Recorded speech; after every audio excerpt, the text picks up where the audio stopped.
નમસ્કાર વિદ્યાર્થી મિત્રો, આપણે અભ્યાસ કરી રહ્યા છીએ પ્રકરણ 5 આનુવંશિકતા અને ભિન્નતાના સિદ્ધાંતો વિશે. અને આ પ્રકરણમાં છેલ્લા લેક્ચર્સમાં આપણે શું જોઈ ગયા તો આપણે સરસ વાત કરી હતી વિકૃતિની. કોની વાત કરી હતી? મ્યુટેશનની આપણે વાત કરી ચૂક્યા છીએ. આજના લેક્ચર્સની અંદર આપણે આગળનો ટોપિક જોવા જઈ રહ્યા છે અને એ ટોપિકનું નામ છે જીનેટિક ડિસઓર્ડર, એટલે કે જનીનિક અનિયમિતતાઓ, જનીનિક ખામીઓ. ક્લિયર? અને એની અંદર આપણે શું જોઈશું આજે તો વંશાવળી પૃથ્થકરણ. Okay, pedigree analysis. વંશાવળીનું મીનિંગ શું થાય? પેઢી દર પેઢી. ઓકે, અને પેઢી દર પેઢી ની અંદર જોવા મળતું કોઈ વિશેષ લક્ષણનું શું કરવામાં આવ્યો છે? પૃથ્થકરણ. અને વિશેષ લક્ષણ એટલે કોઈ જનીનિક ખામી હોય, જેમ કે રંગ અંધતા હશે, હિમોફિલિયા હશે, ડાયાબિટીસ છે. ઓકે, ઘણીવાર આપણે જોતા હોય તો વ્યક્તિમાં 5 ઉપર 6ઠી આંગળી હોય છે અને એને શું કહેશે? તો કહેશે પોલીડેક્ટાઇલી. એને શું કહેશે? પોલીડેક્ટાઇલી છે. તો આવી જે કોઈ વિશેષ લક્ષણ જે છે, એટલે કે એ જનીનિક કોઈ ખામી હોય તો એનું શું કરાય છે? પૃથ્થકરણ. અને એ અભ્યાસને શું કહેશે? વંશાવળી પૃથ્થકરણ તરીકે ઓળખાય છે. ક્લિયર? ઓકે, પણ જ્યાં આવું જનીનિકની જ્યારે વાત કરીએ છે ત્યારે આપણે મેન્ડલને ભૂલી શકીએ નહીં. અને મેન્ડલ કોણ છે? તો મેન્ડલ કે જેમને સૌ પ્રથમ જે જનીનિક વિદ્યાના પિતા તરીકે ઓળખાય છે. અને આવો જે મેન્ડલ છે એ મેન્ડલે કોના ઉપર કામ કર્યું છે? તો યાદ છે આપણને, એ કઈ જાતિ હતી? તો કે પિઝમ સટાઇવમ, એટલે કે વટાણાની જાત પર કામ કર્યું છે. ક્લિયર? અને વટાણા પર એને શેના પર કામ કર્યું છે? તો કે આનુવંશિકતા. વટાણાની અંદર જોવા મળતી પેઢી દર પેઢીની આનુવંશિકતા નો શું કર્યો છે? એને અભ્યાસ કર્યો છે. ક્લિયર? આ ઉપરાંત અન્ય વૈજ્ઞાનિકો પણ છે. મેન્ડલ જે છે, મેન્ડલના કરેલા કાર્યને એ વખત મેન્ડલના સમયે એને કોઈ એટલું બધું મહત્વ અપાયું નહોતું, પણ મેન્ડલ પછી જે વૈજ્ઞાનિકો હતા એમને શું કર્યું? તો મેન્ડલના કાર્યને પુનઃ સંશોધન કર્યું. અને પુનઃ સંશોધન કરી એ અન્ય વૈજ્ઞાનિકો જે છે, મેન્ડલ સિવાયના જેને આપણે અન્ય કહીશું, તો આ અન્ય વૈજ્ઞાનિકો જે છે એમને અન્ય સજીવો પર આનુવંશિકતાનો અભ્યાસ કર્યો. ઓકે, આનુવંશિકતાનો શું કર્યો એમને? તો કે અભ્યાસ કર્યો છે. ક્લિયર? ઓકે, તો આ જે કાર્યો છે એ આનુવંશિકતાને લગતા છે. ને આનુવંશિકતા એટલે પેઢી દર પેઢી જોવા મળતા લક્ષણોનો અભ્યાસ. ક્લિયર? ચલો, જેની અંદર જોઈએ તો આવા લક્ષણો કેવી રીતે આવે છે. તો આપણને ખ્યાલ છે કે કોઈ સજીવ હોય, સમજીશું બરાબર? સજીવ છે, સજીવની અંદર શું જોવા મળે? કોઈ લક્ષણ છે. તો એ લક્ષણ એ કોના કારણે જોવા મળે છે? એ લક્ષણ જે પ્રદર્શિત થાય છે એ કોના કારણે? તો કે રંગસૂત્રો. ઓકે, અને રંગસૂત્રો શેના બનેલા છે? તો કે ડીએનએ હોય. એના બંધારણમાં શું હોય? ડીએનએ, ડીઓક્સીરિબોન્યુક્લિક એસિડ છે. ઓકે, અને ડીએનએ પર શું આવેલા હોય છે? તો કે જનીનો આવેલા હોય. ઓકે, જનીનોની વ્યાખ્યા આપણને ખ્યાલ છે કે ચોક્કસ લંબાઈનો ડીએનએ નો ટુકડો, એટલે આપણે એને શું કહીએ છીએ? જનીન કહીએ છીએ. અને આવું જનીનો એ લક્ષણ માટે, સજીવના લક્ષણ માટે શું હોય છે? જવાબદાર હોય છે. ક્લિયર? ઓકે, અને આવા જનીનો આપણે મેન્ડલ પ્રમાણે વાત કરીએ તો જનીનો જે છે એ શું થાય છે? તો કે પેઢી દર પેઢી એ ઉતરી આવતા હોય છે. જનીનો એ શું છે? એટલે કે આવું જે જનીનો છે એ કોના ઉપર આવ્યા છે? કે ડીએનએ ઉપર આવ્યા છે. ડીએનએ આનુવંશિક દ્રવ્ય બન્યું અને આવું ડીએનએ એ શું થાય છે? તો કે લક્ષણોનું વાહક બને છે. પેઢી દર પેઢી એ આનુવંશિક માહિતીનું શું બને છે? તો કે વાહક બને છે. ડીએનએ શું છે? તો કે આનુવંશિક માહિતીનું એ શું બની જાય છે? વાહક બને છે. ક્લિયર? સમજાય છે વિદ્યાર્થી મિત્રો? કોઈ સજીવ છે એની અંદર જોવા મળતા લક્ષણો એ કોના કારણે છે? તો કે રંગસૂત્ર પર બનેલું જે ડીએનએ છે, ડીએનએ ઉપર શું આવેલા હોય? જનીનો છે. ક્લિયર? અને આવા જનીનો લક્ષણ માટે જવાબદાર છે. અને આવું ડીએનએ જે છે એ આનુવંશિક માહિતીનું શું છે? વાહક છે, જે પેઢી દર પેઢી લક્ષણોનું શું કરે છે? વહન કરે છે. ક્લિયર? અને સાથે આપણે એ પણ જાણીએ છીએ કે આવું ડીએનએ જે છે એ એમના એમ આ જે માહિતી છે એ માહિતી શું કહે છે? એમના એમ પેઢી દર પેઢી શું કરતા હોય છે? વહન કરતા હોય છે. ક્લિયર? આવું માહિતી શું કહે છે? એના એ જ સ્વરૂપે માહિતી શું કહે છે? એના એ સ્વરૂપે, એટલે કે કોઈ પરિવર્તન વગર આવી માહિતી પરિવર્તન વગર પેઢી દર પેઢી શું થતું હોય છે? વહન થાય છે. હા, એવું પણ બને છે કે કેટલાક સંજોગોમાં આવું જે માહિતી છે એ પરિવર્તિત પણ થતી હોય છે. ઓકે, રૂપાંતરિત પણ થતું હોય છે. તો આવી જે માહિતી છે એ માહિતીનું પેઢી પરિવર્તન વગર પેઢી દર પેઢી વહન પણ થાય છે. અને ક્યારેક એવું પણ બને છે, ક્યારેક તે પરિવર્તન પણ પામે છે. પરિવર્તન અથવા તો આપણે કહીએ રૂપાંતરિત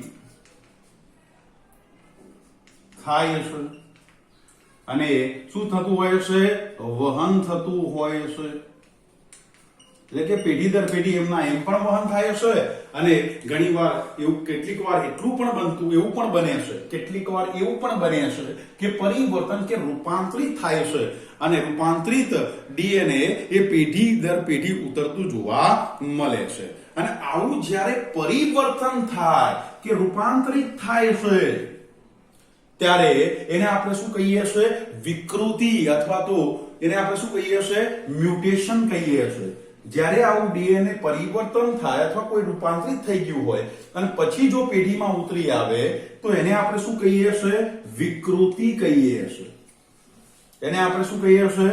મ્યુટેશન કહીએ છીએ. ક્લિયર? અને આવી વિકૃતિ એ પછી પેઢી દર પેઢી શું થતી હોય છે? વહન થતી હોય છે. પણ આવી વિકૃતિને આપણે જોઈએ તો કે માનવની અંદર આવું પરિવર્તન, જેને આપણે શું કહીએ છીએ? જનીનિક ખામી. ઓકે, અને ઘણીવાર આવી વિકૃતિ એ માનવની અંદર જનીનિક ખામી માટે આપણે શું શબ્દ યુઝ કરીશું? વિકાર શબ્દ યુઝ કરીશું. ઓકે, તો માનવની અંદર માનવમાં શું કરે છે? કેટલાક વિકાર જોવા મળે છે.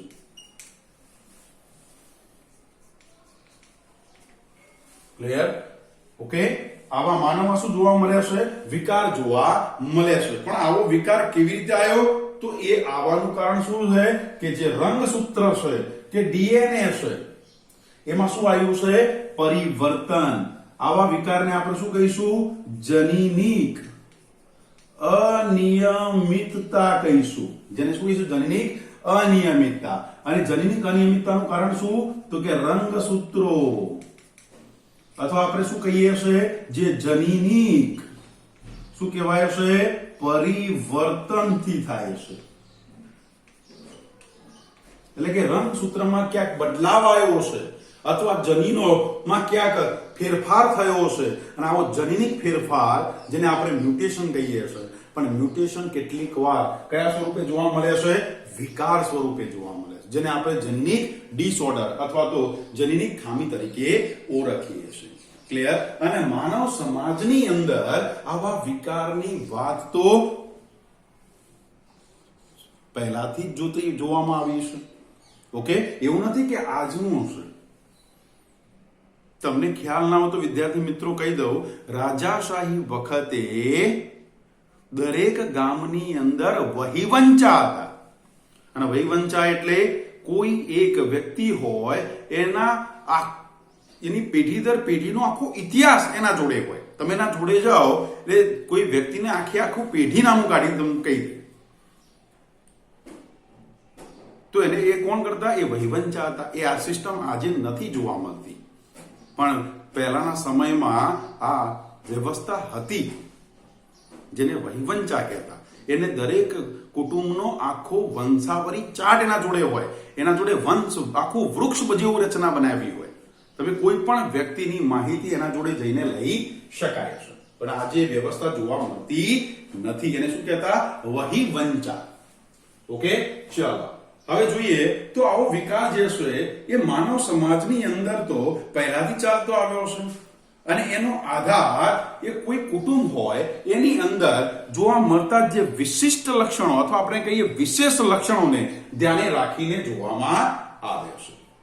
ઓકે, એ કોઈ વિશેષ લક્ષણોને ધ્યાને રાખીને જોવામાં આવે છે. અને જ્યારે કોઈ વિશેષ લક્ષણની વાત કરીએ તો આપણે મેન્ડલને ક્યાં ભૂલાય? મેન્ડલે પણ વટાણાની જાતિ પર જે કામ કર્યા એમાં કોઈ ચોક્કસ લક્ષણને ધ્યાને રાખીને કર્યા છે.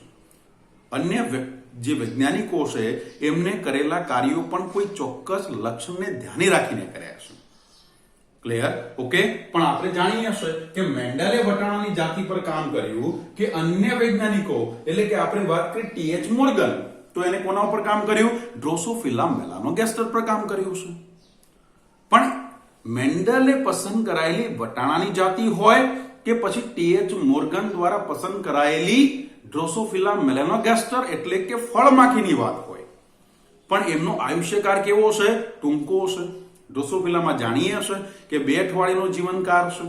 માટે ટૂંકા સમય માટે એટલે કે થોડાક દિવસોમાં જેનો જીવનકાળ પૂર્ણ થતો હોય એવા સજીવો પર પેઢી દર પેઢી અભ્યાસ શક્ય છે.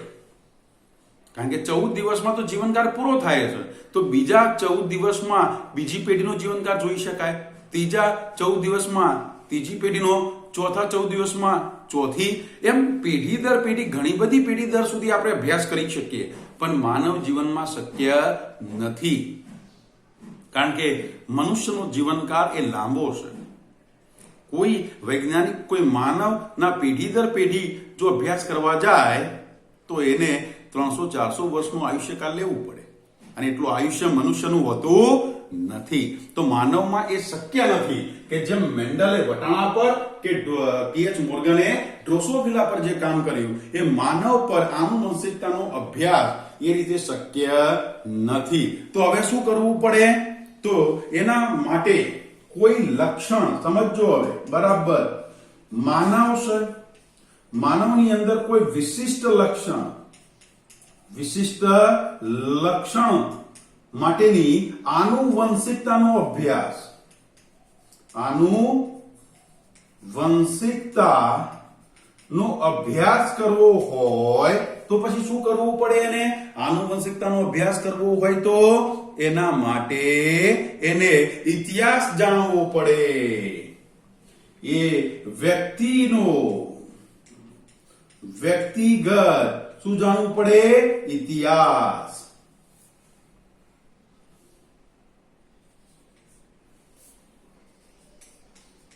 શું જાણવું પડે? ઇતિહાસ જાણવો પડે. ક્લિયર? અને ઇતિહાસથી જ એ જાણી શકાય છે. એના માટે ઇતિહાસની જાણકારી લેવી પડે કે વ્યક્તિના અગાઉની પેઢીમાં કોઈ આવું લક્ષણ જોવા મળતું હતું કે નહીં.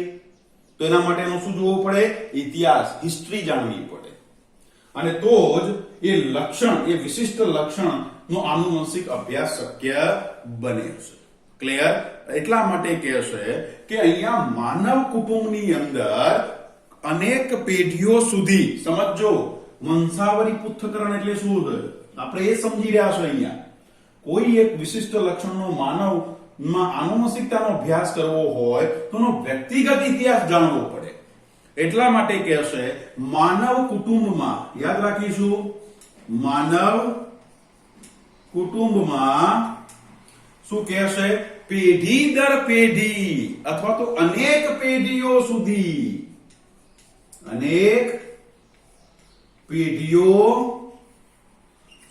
આને યાદ રાખવાનું છે વિદ્યાર્થી મિત્રો. શું કહે છે? માનવ કુટુંબમાં અનેક પેઢીઓ સુધી કોઈ એક લક્ષણની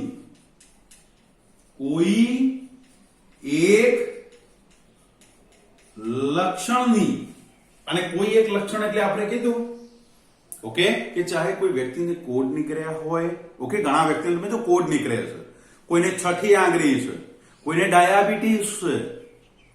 ક્લિયર? તો પછી એવા કોઈ એક લક્ષણની શું કરવામાં આવે છે? નોંધ રાખવાની બાબતને, લક્ષણની શું કરવામાં આવે છે? નોંધ રાખવાની બાબતને વંશાવળી પૃથ્થકરણ કહે છે. વંશાવળી શું કહેવાય? પૃથ્થકરણ કહે છે. ઓકે, એને શું કહે છે? વંશાવળી પૃથ્થકરણ કહે છે. અને આને યાદ રાખી લઈશું કારણ કે વંશાવળી પૃથ્થકરણની શું છે? ડેફિનેશન છે કે માનવ કુટુંબમાં અનેક પેઢીઓ સુધી કોઈ એક લક્ષણની નોંધ રાખવાની બાબતને શું કહેવાય છે? વંશાવળી પૃથ્થકરણ કહે છે. ક્લિયર? કોઈ એક લક્ષણ પેઢી દર પેઢી ઉતરી આવતું હોય તો આવું બાબત કોને કીધી? તો મેન્ડલે વાત રજૂ કરી છે કે કોઈ એક લક્ષણ પેઢી દર પેઢી શું થતા હોય જ્યારે ઉતરી આવે છે ત્યારે એને આપણે એ વાત કોને કરી છે? તો કે મેન્ડલે કરી છે. અને માટે એને આપણે શું કહીશું? મેન્ડેલિયન એ વિશિષ્ટ લક્ષણ એટલે કે કોઈ જનીનિક ખામી ઉતરી આવે છે તો આપણે એને કહીશું મેન્ડેલિયન આનુવંશિકતા. કોઈ એક લક્ષણ પેઢી દર પેઢી ઉતરી આવે છે એ વાત મેન્ડલે કરી છે અને માટે એને આપણે શું કહીશું? મેન્ડેલિયન આનુવંશિકતા. ક્લિયર? એટલે કે અહીંયા કોઈ માનવ કુટુંબમાં અનેક પેઢીઓ સુધી એક લક્ષણ ઉતરી આવે છે તો એવા લક્ષણને આપણે શું કહીશું? મેન્ડેલિયન આનુવંશિકતા. ક્લિયર? અને આનુવંશિકતાની અંદર કોઈ એક વિશિષ્ટ લક્ષણ જેની આપણે વાત કરી, કોઈ ખામી જનીનિક અનિયમિતતા પણ હોઈ શકે. ક્લિયર? તો એવી જનીનિક અનિયમિતતાને આપણે શું કહીશું? મેન્ડેલિયન અનિયમિતતાઓ. એને આપણે શું કહીશું? મેન્ડેલિયન અનિયમિતતા, આનુવંશિકતા તરીકે ઓળખીએ છીએ. ક્લિયર? ઓકે, સમજાય વિદ્યાર્થી મિત્રો? બરાબર. ઓકે, અને આના આધારે એક આખો શું બની શકે? વંશ વૃક્ષ સ્વરૂપે, એટલે કે એક આપણે કહી શકીએ એક આખો વંશ જે છે, એક ફેમિલી ટ્રી તૈયાર થઈ શકે છે, સ્વરૂપે અભ્યાસ કરી શકાય છે. ક્લિયર? અને આવી જે લક્ષણો છે, ઓકે, અને આવા લક્ષણોનો આવો જે અભ્યાસ છે એ માનવ જીવન માટે ખૂબ જ મહત્વપૂર્ણ છે. ખૂબ જ મહત્વપૂર્ણ જોવા મળે છે. જેનું વિશેષ લક્ષણ હોય, અસામાન્યતા હોય અથવા તો શું કહે છે કોઈ રોગની તપાસ કરવી હોય તો એના માટે કોઈ વંશ હોય, જેમ કે કોઈ એક વ્યક્તિ, કોઈ એક રાજાનો વંશ છે, એમાં કોઈ ખામી છે કે નહીં, એમાં કોઈ એવું લક્ષણ હોય પ્રદર્શિત થયું હોય તો એ લક્ષણનો અભ્યાસ કરવો હોય તો એ આ રીતે કરી શકાય છે. સમજાય છે? આપણે એક વંશની વાત કરી અને વંશમાં આપણે રાજા મૂકી દીધો. ક્લિયર? કે એની અંદર કોઈ લક્ષણની નોંધ રાખવામાં આવે તો એનો આખું શું થઈ જાય છે? વંશાવળી પૃથ્થકરણ કરી શકાય છે. Okay, clear? ચાલો હવે જોઈએ તો શું કહેશે કે આવી વંશાવળી પૃથ્થકરણની જ્યારે અભ્યાસ કરીએ છીએ તો એના માટે કેટલાક સંકેતો અહીંયા આપેલા છે. ઓકે, આપણે જોઈ શકીએ, આપણી બુકમાં પણ છે. ક્લિયર? તો એ સંકેતોનો ઉપયોગ કરી શકાય છે અથવા કરવામાં આવે છે. તો એમાં જોઈએ તો પ્રથમ સંકેત જે આપ્યો છે એ આપણે જોઈ શકીએ ચોરસ છે અને બીજો કેવો છે? તો ગોળ છે. તો ચોરસ સંકેત શું બતાવે છે? એ નર માટે છે અને ગોળ એ માદા માટે છે. એટલે ચોરસ પુરુષ માટે લઈ શકાય તો ગોળ એ સ્ત્રી માટે લઈ શકાય. ક્લિયર? ચલો હવે અહીંયા જોઈએ તો આ પ્રકારનો સંકેત હોય તો એ નરનો છે, આ પ્રકારનો સંકેત તો કે માદાનો છે. પણ આવો સંકેત આપ્યો હોય તો એ કોઈ લિંગનો ઉલ્લેખ કરતો નથી. ક્લિયર? પણ જ્યારે આવું ખાના જે છે એ કોઈ કલરથી પૂરી દેવામાં આવે છે, ઓકે, ત્યાં કલરથી ફિલઅપ કરી દેવામાં આવે તો એ બતાવે છે કે એ રોગગ્રસ્ત છે અથવા તો એ પિતૃ હોય કે સંતતિ એ કેવી છે? અસરગ્રસ્ત વ્યક્તિ તરીકે જોવા મળે છે. ઓકે, એ વિશિષ્ટ લક્ષણ અથવા વિશેષ લક્ષણ અથવા મેન્ડેલિયન અનિયમિતતાઓ જે છે તે રંગસૂત્રીય અનિયમિતતાઓ એની અંદર જોવા મળે છે. ઓકે, ચલો જ્યારે આ પ્રમાણે જોડી દેવામાં આવે છે, ઓકે, આ પ્રમાણેનો સંકેત હોય તો એ શું બતાવે છે? કે બંને વચ્ચેનું મૈથુન બતાવે છે. ક્લિયર? પણ જ્યારે બંનેને જોડીની ડબલ હોય, સિંગલ હોય તો માત્ર મૈથુન બતાવે છે. પણ બંને જોડેલા હોય અને એમાં બે લાઇનિંગ હોય તો સમજી લેવું એ બતાવે છે સંબંધીઓમાં મૈથુન, એટલે કે સમ રક્ત મૈથુન બતાવે છે. સમ એટલે સરખું, રક્ત એટલે લોહી. Okay, clear? જનરલી આપણા સમાજમાં નથી. ઓકે, કારણ કે આપણે તો જ્યારે સંબંધની વાતો આવે છે ત્યારે ડારે પોખડે જોતા હોઈએ છે. એમ કે છે કે કોઈ જગ્યાએ લોહીનો સંબંધ તો નથી ને, અને થતો હોય તો ક્યારે ત્યાં સંબંધ કરાતો નથી, છોકરી છોકરાનો સંબંધ થતો નથી. પણ કેટલાક સમાજો એવા છે કે જેની અંદર નજીકના સંબંધીઓમાં પણ મેરેજ થતા હોય છે. ક્લિયર? અને એની અંદર આ રીતે દર્શાવાય છે. ઓકે, એનો સંકેત આ પ્રમાણે છે. ચલો આગળ જોઈએ તો ઉપર તરફ દર્શાવેલા બંને પિતૃઓ છે, જ્યારે આ નીચે દર્શાવેલા એ બંને કોણ છે? તો કે આ પિતૃઓની સંતતિઓ છે. ક્લિયર? ચલો એના નીચેનો સિમ્બોલ જોઈએ તો અહીંયા આ બંને કેવા છે સમજીશું. જ્યારે આ પ્રમાણે હોય, ખાલી હોય દર્શાવીએ તો આ બધા કેવા છે? આ સામાન્ય છે. આ કેવી સ્થિતિ કહેવાય? સામાન્ય. નર અને સામાન્ય માદા છે, એમાં કોઈ પણ અનિયમિતતા કે ખામી જોવા મળતી નથી. આ ખામી છે. ઓકે, અસરગ્રસ્ત છે. ચલો અહીંયા જોઈએ તો અહીંયા બંને સામાન્ય દેખાય છે, પણ શિશુ જોઈએ તો એ કેવો છે? અસરગ્રસ્ત છે. માટે શું કહી શકાય કે નર શિશુ વાળા જે પિતૃઓ છે એ ક્યાંક ને ક્યાંક રોગથી પ્રભાવિત હશે. માટે એની સંતતિમાં શું જોવા મળ્યો છે? રોગગ્રસ્ત જોવા મળે છે.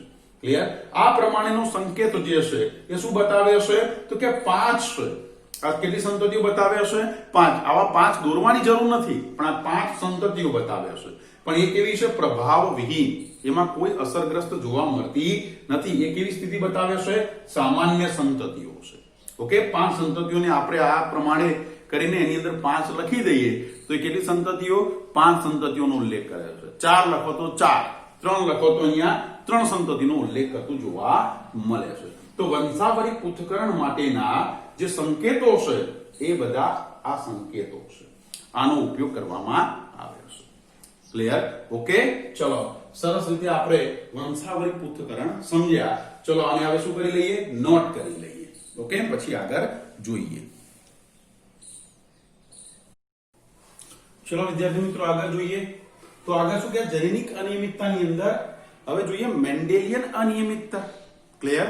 ચલો જ્યારે જોઈએ તો વ્યાપક રીતે જ્યારે જનીનિક અનિયમિતતાની વાત કરીએ છે, વ્યાપક રીતે આપણે કોની વાત કરીએ?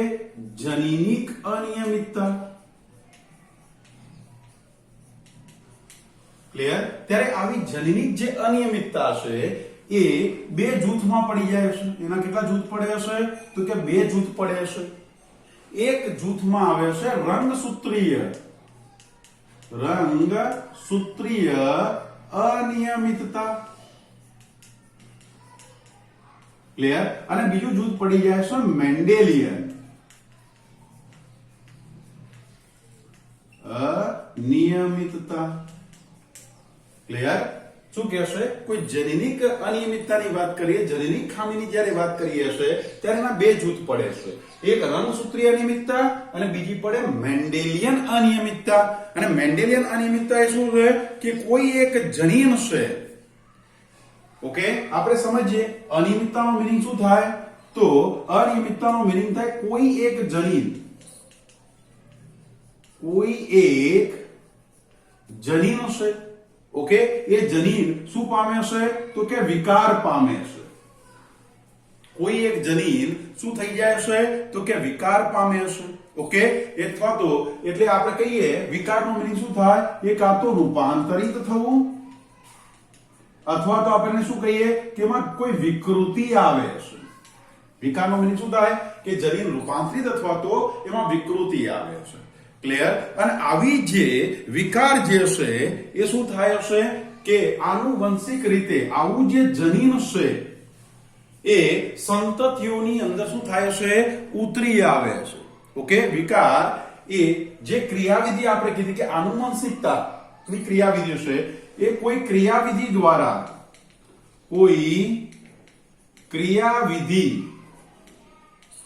દ્વારા ક્રિયાવિધિ એટલે પેઢી દર પેઢી લક્ષણનું શું થતું? વહન, જેને આપણે કહીએ આનુવંશિકતા. તો ક્રિયાવિધિ દ્વારા એ શું થાય છે? સંતતિમાં ઉતરી આવે છે. ક્લિયર? મેન્ડેલિયન અનિયમિતતા એટલે શું કહેશે કે કોઈ એક જનીન છે એ વિકાર પામ્યું એટલે કે રૂપાંતરિત અથવા તો વિકૃતિ પામ્યું છે અને આવું જનીન કોઈ ક્રિયાવિધિ દ્વારા શું થાય છે? સંતતિમાં ઉતરી આવે છે. ક્લિયર? અને આવી જે જનીન છે એનો અભ્યાસ, આ ક્રિયાવિધિ એટલે શું કહેવાય? આનુવંશિકતા. ઓકે, ક્રિયાવિધિ એટલે કઈ છે? તો કે આનુવંશિકતા છે. આનુવંશિકતા એટલે પેઢી દર પેઢી ઉતરી આવવું. પેલા કે પેઢી દર પેઢી ઉતરી આવવાની વાત કરે છે. ક્લિયર? અને આવી જે આનુવંશિકતા છે એ આનુવંશિકતા દ્વારા એ શું થાય છે? તો કે પેઢી દર પેઢી ઉતરી આવે છે. ક્લિયર? અને આવી જે ક્રિયાવિધિ દ્વારા આનુવંશિકતા દ્વારા ઉતરી આવવાની જે ઘટના છે અને એ લક્ષણ જે છે એ અનિયમિતતાને આપણે શું કહીશું? મેન્ડેલિયન અનિયમિતતા કહે છે. સમજો વિદ્યાર્થી મિત્રો શું કહેવા માંગે છે કે કોઈ એક જનીન છે વિકાર પામ્યું છે એટલે કે રૂપાંતરિત થયું છે કે વિકૃતિ થઈ છે. ક્લિયર? અને આવું જનીન કોઈ ક્રિયાવિધિ દ્વારા સંતતિમાં ઉતરી આવે છે અને આ ક્રિયાવિધિ એટલે બીજી કોઈ નહીં, પેઢી દર પેઢી ઉતરી આવવાની એટલે કે આનુવંશિકતા છે. એ આનુવંશિકતાનો સિદ્ધાંત લાગુ પડે છે અને એ ઘટનાને આપણે શું કહીશું? મેન્ડેલિયન અનિયમિતતા કહે છે. કારણ કે મેન્ડલ કહે છે કે લક્ષણો પેઢી દર પેઢી શું થતા હોય છે? વહન પામતા હોય છે.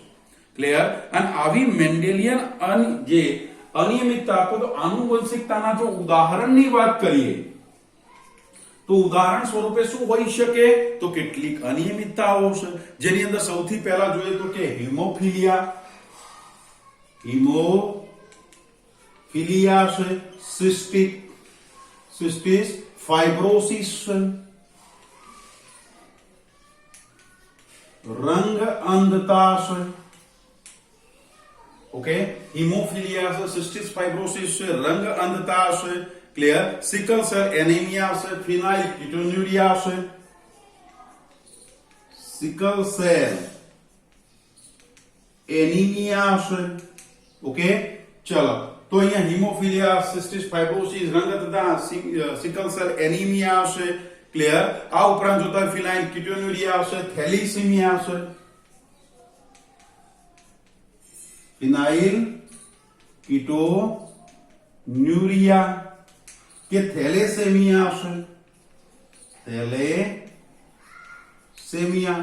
આ બધી જે છે એ શું? મેન્ડેલિયન અનિયમિતતાના ઉદાહરણ છે. ઓકે, જે પેઢી દર પેઢી શું થતા હોય છે? આનુવંશિક થતા જોવા મળે છે. ક્લિયર? હવે જ્યારે પેઢી દર પેઢીની વાત કરીએ છીએ તો અહીંયા કોની વાત કરીએ છીએ? તો અનિયમિતતાઓ ક્યાં? તો કે માનવની અંદર આપણે જોઈએ.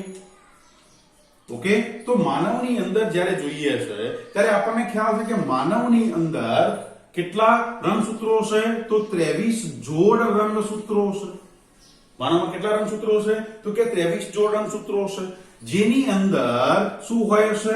તો કે 22 જોડ જે રંગસૂત્રો છે. ઓકે, 22 જોડ, 23 જોડ શું આવેલા હોય? રંગસૂત્રો છે. જે પૈકી 23 જોડ રંગસૂત્રો એ કેવા છે? તો કે દૈહિક રંગસૂત્રો છે. અને દૈહિક એટલે આપણે એને શું કહીશું? ઓટોસોમ રંગસૂત્ર છે. ક્લિયર? રંગસૂત્રો છે. જ્યારે એક જોડ અને 23મી જોડ, છેલ્લી જોડ એ કેવા છે? તો કે લિંગી રંગસૂત્ર છે. એક જોડ કેવી છે? લિંગી રંગસૂત્ર છે. ક્લિયર? 22 જોડ એટલે કે 1 થી 22, યાદ રાખીશું, 1 થી 22 જોડ રંગસૂત્રો એ કેવા છે? દૈહિક રંગસૂત્રો છે. જ્યારે એક જોડે કેવા છે? તો કે સેક્સ ક્રોમોઝોમ, લિંગી રંગસૂત્રો છે. ક્લિયર? હવે જો દૈહિક રંગસૂત્ર પર ખામી હોય તો આપણે એને કેવા કહીશું? દૈહિક રંગસૂત્રીય અનિયમિતતા તરીકે ઓળખાય છે. ઓકે, 22મી જોડ એટલે 1 થી 22 જોડ દૈહિક રંગસૂત્રો છે અને દૈહિક રંગસૂત્ર પર જોવા મળતી અનિયમિતતા, ક્લિયર, જેને આપણે શું કહીશું? રંગસૂત્રીય અનિયમિતતા છે. અને એ કેવી રંગસૂત્રીય કહેવાય? તો દૈહિક રંગસૂત્રીય અનિયમિતતા છે. ઓકે, એ દૈહિક રંગસૂત્રીય અનિયમિતતા છે. અને આવી રંગસૂત્રીય અનિયમિતતા, ઓકે, સ્ત્રી હોય કે પુરુષ, ઓકે, એટલે કે પિતૃમાં કોઈ પણ ની અંદર હોય તો સંતતિમાં ઉતરી આવતી હોય છે. ક્લિયર? તો દૈહિક રંગસૂત્રીય અનિયમિતતા એ બંનેમાં જોવા મળે છે. એટલે કે નર અને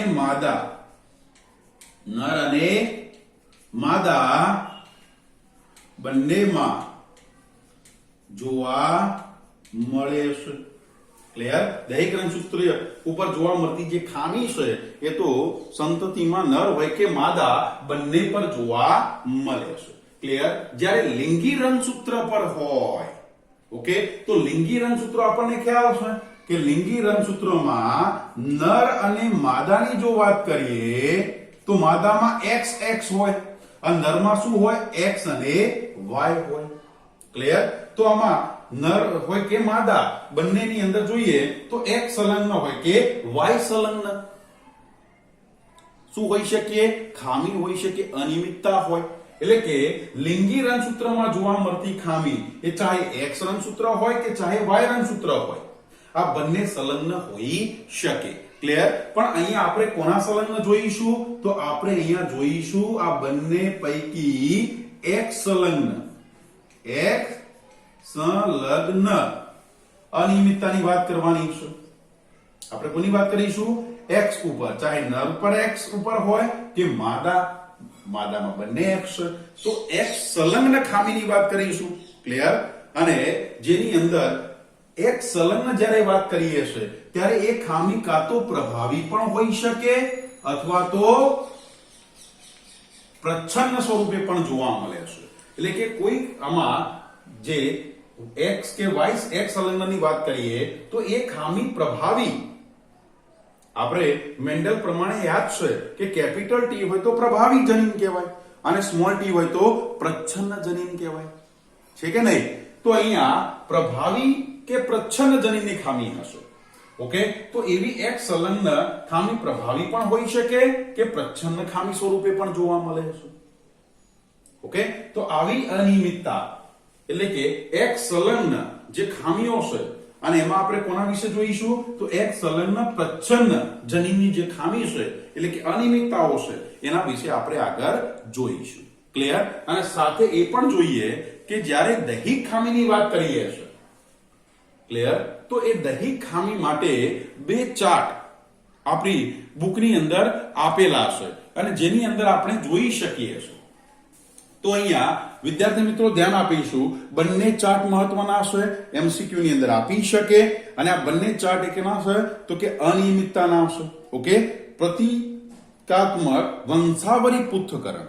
ઓકે, એટલે કે કોઈ પણ ખામીને આપણે જ્યારે વંશક્રમમાં જોવી હોય તો એના માટે શું કરવું પડે છે? વંશાવળી પૃથ્થકરણથી એ જાણી શકાય છે. ક્લિયર? એમાં પહેલો ચાર્ટ જે આપ્યો છે એ લખ્યું છે દૈહિક પ્રભાવી લક્ષણ. ઉદાહરણ તરીકે શું આપ્યું છે? માયોટોનિક ડિસ્ટ્રોફી. આ રોગ છે, આ અનિયમિતતા છે. ક્લિયર? સ્નાયુને લગતી ખામી છે. તો એમાં આપણે જોઈ શકીએ છીએ કે અહીંયા કેવી? તો કે પ્રભાવી છે. પ્રભાવી એટલે કે જે સ્ત્રી માદા બતાવી છે એ અસરગ્રસ્ત બતાવી છે. ઓકે, માટે કેવી બને છે? પ્રભાવી છે. અને જ્યારે પ્રભાવી હોય ત્યારે સંતતિની અંદર જો નર પણ અસરગ્રસ્ત હોઈ શકે અને માદા પણ અસરગ્રસ્ત હોઈ શકે. ક્લિયર? જ્યારે પ્રભાવી હોય, અનિયમિતતા પિતૃની અંદર પ્રભાવી હોય લક્ષણ, ત્યારે એમાં જો માદા પ્રભાવી હોય તો નર અને માદા બંને પ્રકારની સંતતિ અસરગ્રસ્ત હોઈ શકે. ક્લિયર? ચલો, બીજો જે ચાર્ટ આપ્યો છે એ શેનો આપ્યો છે? તો કે દૈહિક પ્રચ્છન્ન. આપણે જોઈએ પિતૃ એક પણ અસરગ્રસ્ત દેખાતા નથી, માટે કેવા છે? પ્રચ્છન્ન છે. એમાં લક્ષણ કેવું છે? પ્રચ્છન્ન. અને આ ઉદાહરણ કોનું છે? Sickle cell anaemia. કોનું છે? સિકલ સેલ એનિમિયાનું છે. ઓકે, પણ માતા અને પિતા બંને કેવા છે? સામાન્ય દેખાય છે, પણ ક્યાંક ને ક્યાંક એની અંદર લક્ષણ છે. કોનું? તો કે કોઈ ખામી જોવા મળે છે. કોઈ એક ખામી છે. બંને દેખાય છે કેવા? અસરગ્રસ્ત નથી દેખાતા, પણ કેવા હશે? અહીંયા માદા વાહક હોઈ શકે અને પરિણામ સ્વરૂપે સંતતિની અંદર શું જોવા મળે છે? અસરગ્રસ્ત સંતતિઓ જોવા મળે છે. ક્લિયર? આ બંને ચાર્ટને બરાબર જોઈ લઈશું ઓકે, પરીક્ષાની અંદર MCQ માટે ઇમ્પોર્ટન્ટ છે, મહત્વના છે.